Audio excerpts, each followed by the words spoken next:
Welcome back to the channel, guys. Today we're talking about hand sanding and getting a perfect mirror finish on your blades. So if you ever wanted a really nice clean hand sanded finish or that full mirrored finish, this is definitely a video you're going to want to stick around for. Well, guys, thank you for coming back for another one. I am working on a bunch of actually Damascus knives that needed to be hand sanded. I've already done 3 today, so I thought, well, I've got one more to do. I might as well kind of torture myself and knock this one out today and try to explain my process for it. I've done some mirror polishing videos in the past, and I've had a lot of questions on it, so I thought I'd cover a little bit more in depth on my hand sanding finish process even before buffing, and then my process for buffing, because there's actually quite a bit to both of those steps. Now for today, the other reason I wanted to do this video is I'm working on kind of a bigger chef knife, and this will be easier to show you guys kind of the steps doing this bigger blade. So this one is actually an AEBL stainless, and going to be a little bit of an experiment today because I haven't ever done any mirror polishing on AEBL. The other knives I was working on earlier were Alabama Damascus, so high carbon, and they actually sand relatively easy and polish. But man, my hands are sore. I might only do one side today to show you guys. We'll see how this goes. But we're gonna get into it now. Kind of how this is, it's full finish ground, super thin. I really like this profile. I think it's gonna be pretty cool. But as far as grip progression goes, this is, I hog it with a 36, kind of start refining it with a 60, move up to a 120. And then I've been using these new, let me show you guys really quick, these new belts that Red Label Abrasives just came out with, and they call them compact grain. It's kind of cool because if you guys have messed with higher grit belts, you know they burn up really fast. Like you'll get one knife out of them, maybe when you're going up to the 220s and the 320s and those. So they have these, and like this one, for example, is a 240.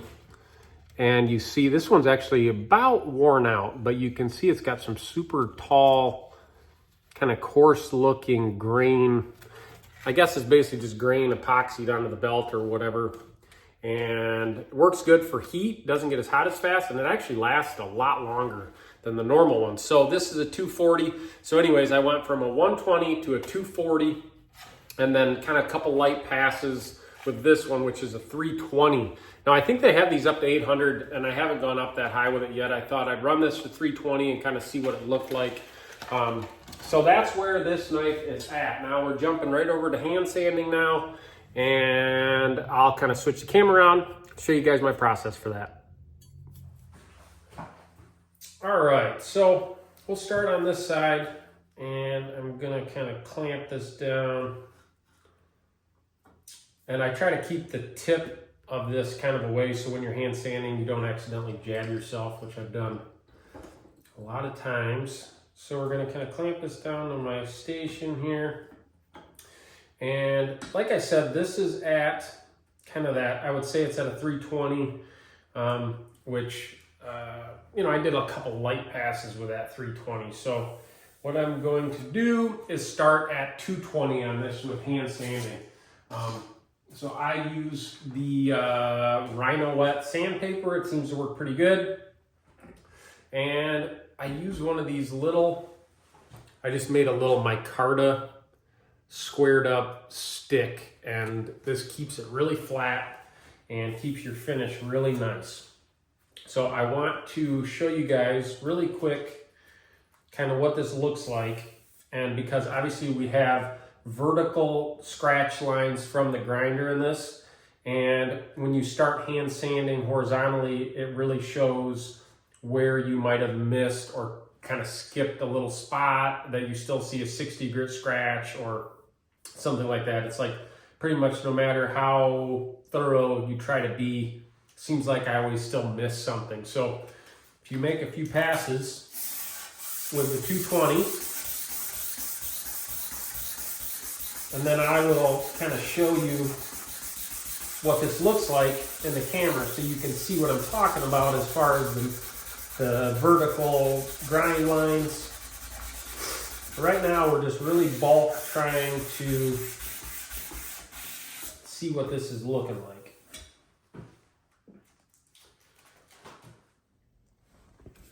Okay, so kind of really quickly, I can show you, you see these kind of horizontal lines that I've put in now with the 220, and then you can see all of these vertical lines that are still in it. Right here is bad. Now, I don't know, these are probably 120 grit scratches, and as you go down the blade, you can see all of them kind of in the center here. And then you get close to this, and they're always really bad right here for me.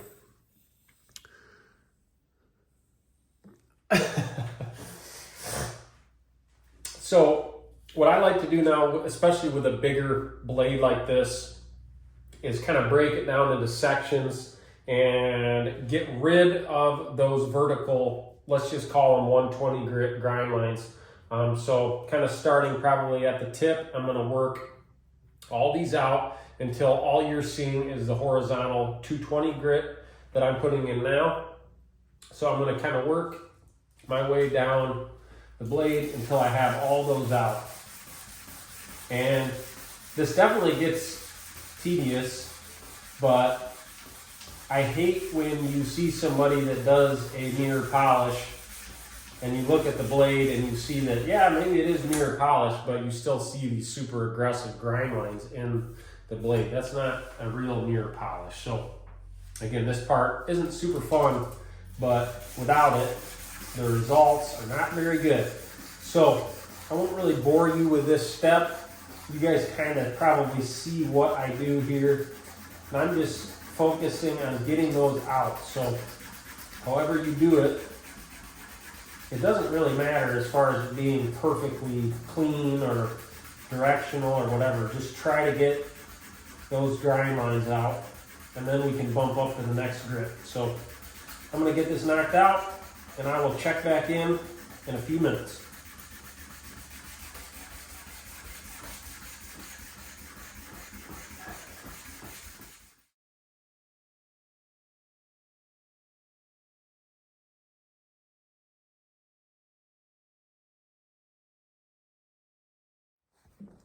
All right, show you guys one more little close-up. So I've been working kind of the tip towards the center. You can see this is pretty good. And then when you get to right here, okay, look, we've still got a couple right here, but those will come out pretty quick. So I kind of did it in this section, and then we're gonna work our way down here. All right, so that took maybe about 10 minutes of hand sanding. And you can see now I've got it at just a really rough 220 grit finish. Now, so technically this whole blade is at 220, again, horizontally. And I wanted to test something really quick before I went back to hand sanding. I'm gonna show you guys the buffing system I'm using for this video, which I've shown in the past, but this is from Red Label Abrasives. This is their Airway, I believe is what they're called, kind of polishing system. And they've got, I believe this is like an extra coarse, medium, and fine down there. I've got a couple other videos on this process as well, but this orange pad that they send you, I believe they say it'll take out 180 to 220 grit scratches. And I haven't ever really tested that theory. So I wanted to try it really quick now that I know I actually have this at 220. I'm sure it depends on what steel you're working with, and there's probably a lot of factors in this, but I thought I'm gonna try it really quick before jumping to that 400 just to see what it does. Now, when you're buffing, make sure you're careful. Everybody always wants to comment on these videos how dangerous buffers are, and they can be if you're not paying attention. If you guys want to wear a suit of armor when you buff, go for it. But I don't want to hear it in the comments about the buffers. Just be careful. use your brain, and go from there. So I'm gonna fire this up and kind of see what this does to these 220 grit scratches. So orange one gets the black compound.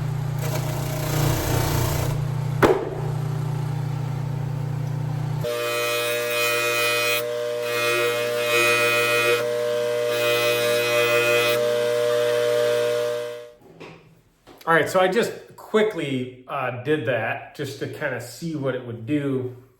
I hogged on it pretty hard as far as putting quite a bit of pressure on it. Those buffers I use are the Grizzly brand ones. They are fantastic. You can put as much pressure on them as you possibly can and they don't bog down, which is actually super important for this process. If you have the cheap Harbor Freight buffers, it's doable, but what happens is you go to put pressure on them, they bog down, and you kind of have to do it in stages, letting that buffer recoup. So if you plan on doing this a little bit, invest in a good buffer because it is very, very helpful. Now, looking at what that orange pad did is it definitely cut some scratches out. Now, let me see if I can show you guys. It's probably not going to show up really well. You can see those vertical lines are from the buffer, but you still see horizontal, like there's horizontal. This is a horizontal scratches here. So I think that probably if you really, really wanted to make it work, you could probably get the majority of these 220s out with that. For the sake of this video, we're going to jump back to hand sanding and I'm going to show you the next step. So we got it back in our little hand sanding station, and the next step is we're going to 400 grit. Now, what I like to do when you go to progress through grits is change the direction you're sanding. So with that 220, I went horizontally with the blade. Now with the 400, I'm going to try to change the angle just slightly. And what that does is A, I think it cuts a little better, and B, it's when you're working through the process, you can still see whether or not you've gotten rid of those 220 grit scratches going on which direction they're going. So it just kind of helps overall. And again, I like to do it kind of breaking this blade up a little bit because it is so big in stages. So we'll start kind of towards the tip. And I'm just hitting it at a little bit of an angle like this so you can see which direction those lines end up at.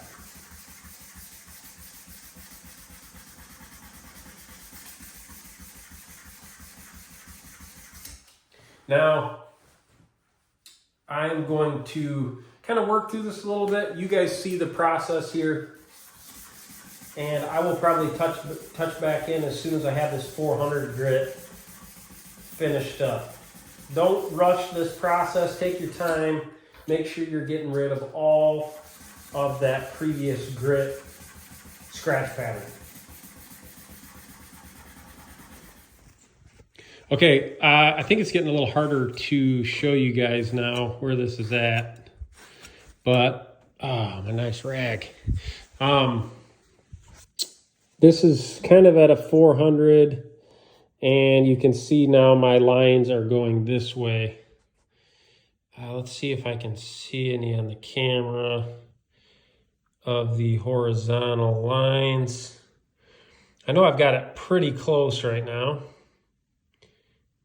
Yeah, none are really picking up on camera, but it's pretty close to going to the next grit, which is going to be 800. So same process. Now we're going to start at 800 and we're going to work back kind of the same as what we did with our 220 so I can see me getting rid of those 400 grit scratches. So we're going back to horizontal with the blade and we're just going to do the same exact thing. We're going to get rid of all of those 400 grit scratches.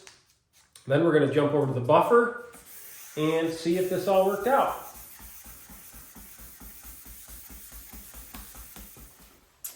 All right, so takes a lot of time. This process is not quick. My elbow is starting a lot of sanding today. But we're getting there. Now I took this to kind of, I would say this is like a rough 800 grit finish. One of the cool things about this buffing system is you can get away with a little bit more because it is pretty aggressive. You know, in the past you'd have to take it up to 2000 grit and it'd have to be absolutely perfect. But we are going to, like I can see, actually now that I've got it in this different light where I missed a few of those 400s, but we're going to try to buff it, see if I can't get those out. Now, a couple little tips for using this buffing system. If you don't have this, I highly recommend picking it up. I use it on handles. I use it a lot, and it's relatively affordable. They sell a little kit at redlabelabrasives.com. When you move from one grit to another grit, I like to rake the pad each time, and I do like a little clean pass from the other grit. Like if I finish on this grit, I'm going to move to this one before doing anything. I'm going to do a little cleanup pass, then I'm going to rake it, then apply compound and start buffing.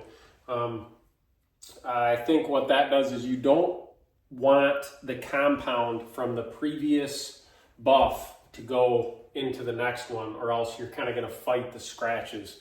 So now this process is actually similar to hand sanding, where you want to, each step, you want to make sure you're removing the kind of the grit cuts from the previous one. So this one is super aggressive, like I showed you earlier, and it puts in some pretty aggressive scratch lines. You want to make sure you're removing them with this, then removing them with removing this one with this one, and so on, or else you'll get to the end and you'll still see scratches from the previous one, if that makes sense. Now, as far as safety with this goes, the few little things I like to do to make sure it's as safe as possible is kind of try to keep it when you're doing this on the downside of the buffer itself. Don't try to do it up at the top. It can sling down. Try to do it here, so if it does end up grabbing, it slings it down into the table. It doesn't sling it up at you.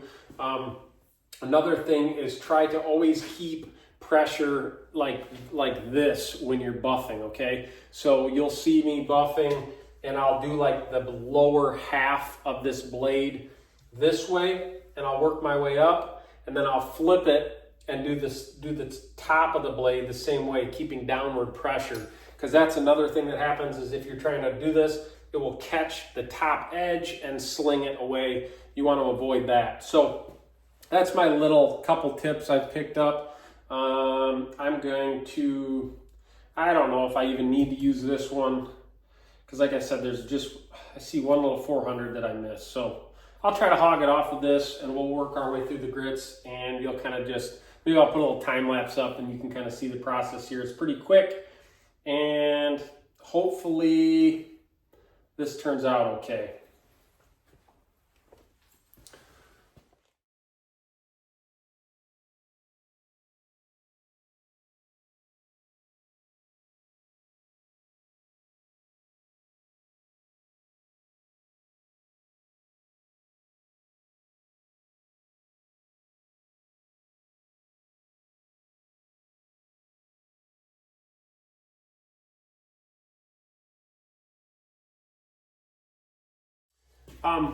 One little thing, people ask about heat a lot with this.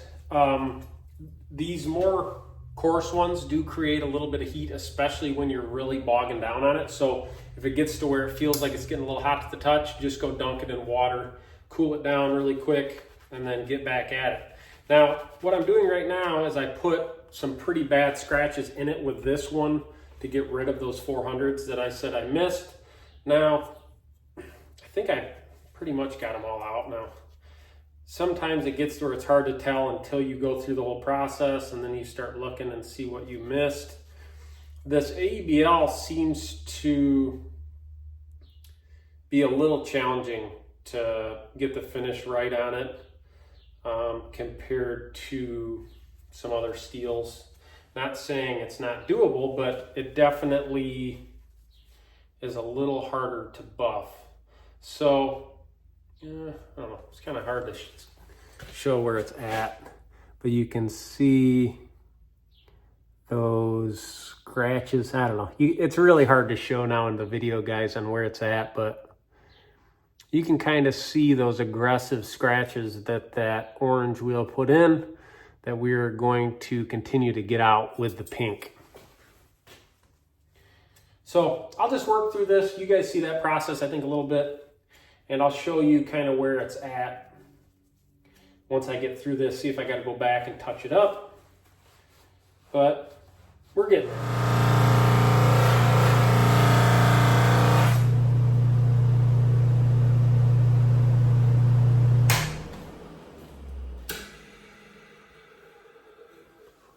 All right, well, where this is at right now is pretty good. Let's see. Gosh, it's hard to show. You guys can see what I'm filming with here. But there, that's a good angle here. Let me see.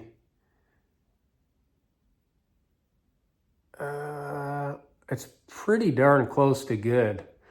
A lot of times what happens is I'll get through the whole process and see a spot that I missed, have to go back through. But this is pretty close. Now again, this is just going to be a user chef knife. So, you know, it's gonna get some little fine scratches and stuff. If I'm going to be doing it on a kind of more of a show knife, I may go over this a little more, but honestly, where it's at right now, I'm pretty happy with it. So maybe I'll take you outside and show you a little different angle at it. All right, we're outside. Let's see. It's pretty good. You can actually see that steel is a little funny taking a mirror polish. It's got some, like, I don't know what you would call it. Not banding, but like you can see that the steel itself doesn't love that mirror polish. But for what it is, it turned out really nice. I wish I could, the video isn't picking it up at all, but